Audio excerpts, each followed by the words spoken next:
Halo sobat sehat yang ada di seluruh Indonesia. Udah pada kenal belum ya dengan hipertensi? Hipertensi merupakan salah satu faktor risiko yang menyebabkan kematian secara diam-diam atau dengan kata lain yaitu silent killer. Lalu teman-teman pasti bertanya, kok bisa ya hipertensi menyebabkan kematian? Nah, untuk tahu lebih lanjut, simak video berikut dengan seksama ya. Sebelum membahas lebih lanjut tentang hipertensi, alangkah baiknya kita perkenalan dulu. Perkenalkan, saya Anggreni Gultom, mahasiswi profesi dietitian angkatan 3 Poltekkes Kemenkes Bandung, dan di sini saya akan sedikit berbagi tentang hipertensi yang perlu kalian ketahui. Ada yang tahu nggak sih hipertensi itu apa? Hipertensi atau tekanan darah tinggi adalah kondisi tekanan darah yang sangat tinggi di dalam pembuluh darah yang mengangkut darah dari jantung ke seluruh jaringan, di mana mengalami peningkatan darah diastolik dan sistolik yang lebih dari sama dengan 140/90 mm raksa. Hipertensi merupakan silent killer, di mana gejalanya sangat bermacam-macam pada setiap individu dan hampir sama dengan penyakit lainnya, sehingga hipertensi dapat disebut pembunuh secara diam-diam. Berikutnya kita akan membahas bagaimana hipertensi itu bisa terjadi. Nah, hipertensi itu bisa terjadi melalui 3 cara.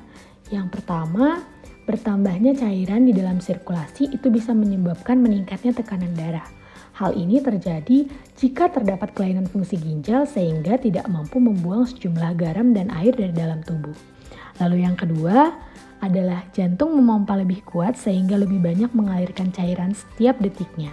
Dan yang ketiga terkait dengan pembuluh darah besar kehilangan kelenturannya dan menjadi kaku sehingga tidak dapat mengembang pada saat jantung memompa darah melalui pembuluh darah tersebut.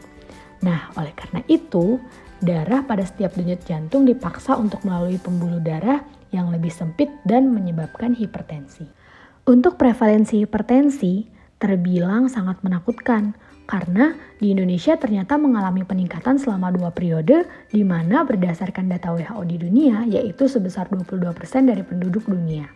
Di Asia Tenggara prevalensinya sebesar 36% dan berdasarkan data Riskesdas tahun 2018 menunjukkan terjadi peningkatan 2 periode dari tahun 2013 sampai 2018 sebesar 25,8% menjadi 34,1%. Nah, di sini terjadi jarak peningkatan yang sangat tinggi, yaitu peningkatan sebesar 5% di Indonesia selama 5 tahun. Selain itu, ternyata angka kematiannya sangat menakutkan sekali loh.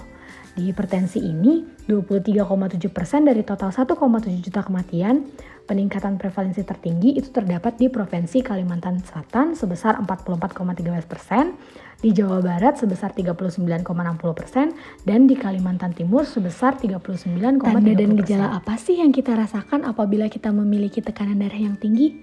Yang pertama, ada penglihatan kabur, lalu ada mimisan, dan jantung berdebar. Lalu ada juga vertigo, telinga berdenging, sakit kepala, atau rasa berat di tengkuk, dan mudah lelah. Nah teman-teman, setelah kita mengetahui bagaimana tanda dan gejalanya, selanjutnya kita akan klasifikasikan tekanan darah ini menurut ZNC. Dan untuk klasifikasinya sendiri, untuk kondisi normal, tekanan darah sistolik akan berada di angka kurang dari 120 mm raksa, dan untuk diastolik akan berada di angka kurang dari 80 mm raksa. Selanjutnya, untuk prehipertensi berada di angka 120 sampai 139 mm raksa dan diastoliknya berada di 80 sampai 99 mm raksa. Lalu hipertensi grade 1 di mana tekanan darah sistolik akan berada di angka 140 sampai 159 mm raksa dan diastoliknya akan berada di angka 90 sampai 99 mm raksa. Lalu yang terakhir yaitu hipertensi grade 2. Di mana tekanan darah sistolik itu berada di angka kurang dari 160 mm raksa dan tekanan darah pada diastolik itu berada di angka kurang dari 100 mm raksa. Nah, di sini bagaimana interpretasi untuk kondisi tekanan darah kita? Apakah masuk dalam kategori normal atau sangat berbahaya? Penyebab dari hipertensi ini sendiri belum diketahui secara pasti. Namun hipertensi ini dibedakan menjadi dua. Nah, untuk membedakan kemungkinan timbulnya hipertensi ini, yang pertama ada hipertensi primer. Hipertensi primer ini dapat terjadi karena adanya faktor genetik dan faktor lingkungan. Faktor lingkungannya itu meliputi obesitas, stres, merokok, dan konsumsi alkohol. Yang kedua adalah hipertensi sekunder yang disebabkan oleh adanya penyakit tertentu seperti penyakit ginjal, penyakit kardiovaskular, gangguan pada endokrin. Faktor resiko hipertensi ada dua. Yang pertama meliputi faktor resiko yang tidak dapat dimodifikasi. Yang pertama ada usia, di mana semakin bertambahnya usia akan meningkatkan resiko hipertensi. Dan hal ini berkaitan dengan penurunan fungsi tubuh. Dan yang kedua ada jenis kelamin, di mana resiko akan lebih tinggi pada usia 65 tahun dan resiko hipertensi pada wanita lebih tinggi kurang dari 50 tahun. Kenapa? Karena hal ini berkaitan dengan penurunan kadar estrogen pada wanita. Dan yang ketiga adalah faktor genetik atau keturunan, di mana apabila pada ayah dan ibu memiliki riwayat hipertensi, maka 50% kemungkinan anak akan mengalami hipertensi. Lalu kita masuk ke faktor yang dapat dimodifikasi. Yang pertama, obesitas. Berat badan berlebih tentunya akan mengalami gangguan pada kesehatan. Karena itu diketahui sebanyak 60% pasien hipertensi itu mengalami obesitas. Yang kedua adalah aktivitas fisik. Seseorang dengan aktivitas fisik yang kurang maka akan meningkatkan 20-25% resiko terkena hipertensi. Yang ketiga adalah konsumsi garam tinggi natrium, di mana garam memiliki sifat yang mengikat cairan. Kelebihan mengkonsumsi garam tinggi natrium akan menyebabkan volume cairan di dalam tubuh yang meningkat dan akan mempengaruhi juga kepada pembuluh darah. Lalu yang keempat adalah faktor stres yang merupakan ketentuan fisik dan mental, dan dapat diketahui faktor stres akan menjadi pemicu terbesar masalah hipertensi.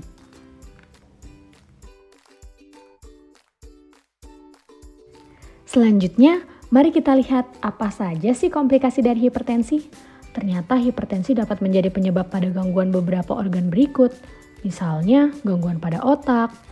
Orang dengan hipertensi memiliki kemungkinan menderita stroke lebih tinggi daripada orang yang memiliki tekanan darah normal. Hipertensi dapat menyebabkan pembuluh darah menyempit, bocor, pecah, atau tersumbat, sehingga aliran oksigen terhambat dan jaringan ke otak tidak dapat menerima jaringan oksigen yang cukup, dan hal inilah yang akan menyebabkan stroke. Selanjutnya, gangguan pada jantung yaitu penyakit jantung koroner.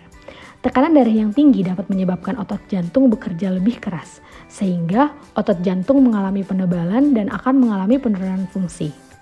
Selanjutnya, akan terjadi pada organ mata. Tekanan darah yang tinggi dapat menyebabkan kerusakan syaraf mata dan pembuluh darah dalam bola mata pecah, sehingga hal ini dapat menjadi salah satu penyebab penurunan fungsi penglihatan, bahkan kebutaan secara permanen. Selain itu, hipertensi dapat menjadi salah satu penyebab kegagalan pada ginjal. Tekanan darah yang tinggi dapat menyebabkan hambatan aliran oksigen dalam darah pada ginjal. Ginjal yang tidak cukup menerima oksigen tidak dapat bekerja secara optimal sehingga menyebabkan kegagalan pada fungsi ginjal. Nah, sobat sehat, dari tadi kan kita sudah membahas seputar masalah hipertensi. Sekarang kita masuk ke pencegahan dan pengendalian pada hipertensi tersebut.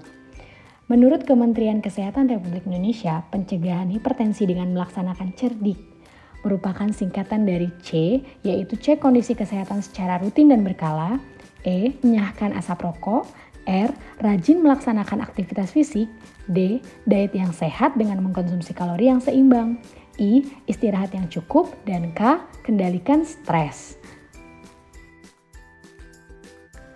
Menurut Kementerian Kesehatan, penanganan hipertensi dapat dikendalikan dengan 5 huruf, yaitu patuh.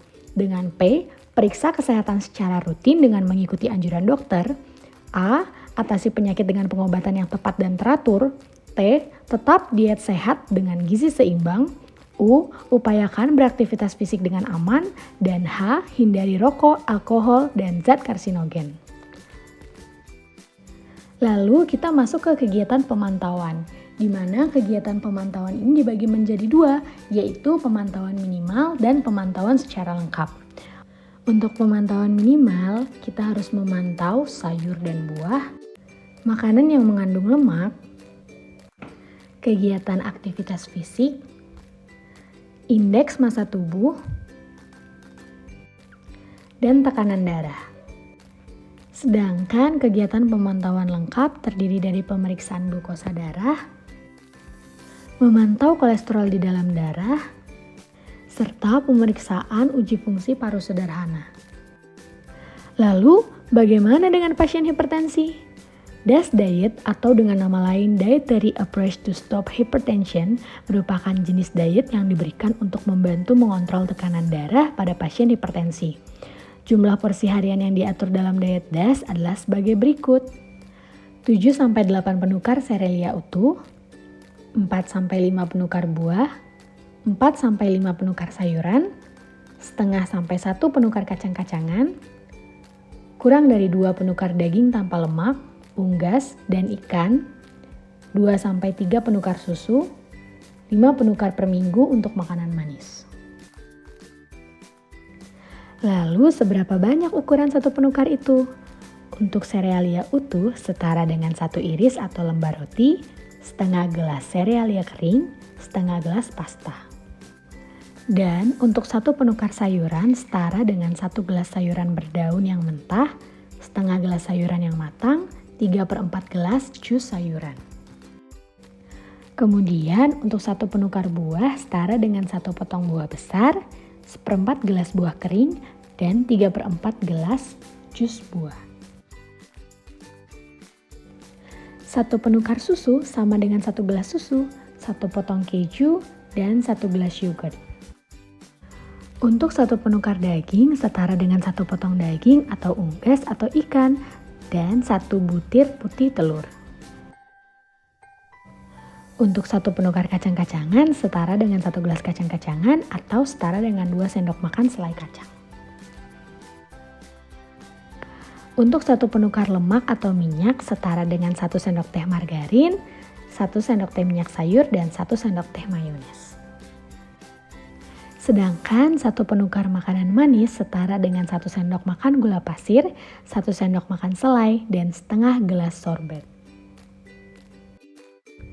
Kemudian, batasi konsumsi garam sehari sebanyak 1 sendok teh per hari atau sekitar 2000 mg natrium. Ada beberapa tips nih untuk memperbaiki rasa tawar pada makanan, yaitu bisa ditambahkan garam khusus dengan kadar natrium atau sodium rendah, atau dapat juga mengganti garam dengan menambahkan gula, bawang, jahe, atau kencur ke dalam masakan. Baik, sekian dulu presentasi dari saya. Semoga dapat bermanfaat ya. Terima kasih.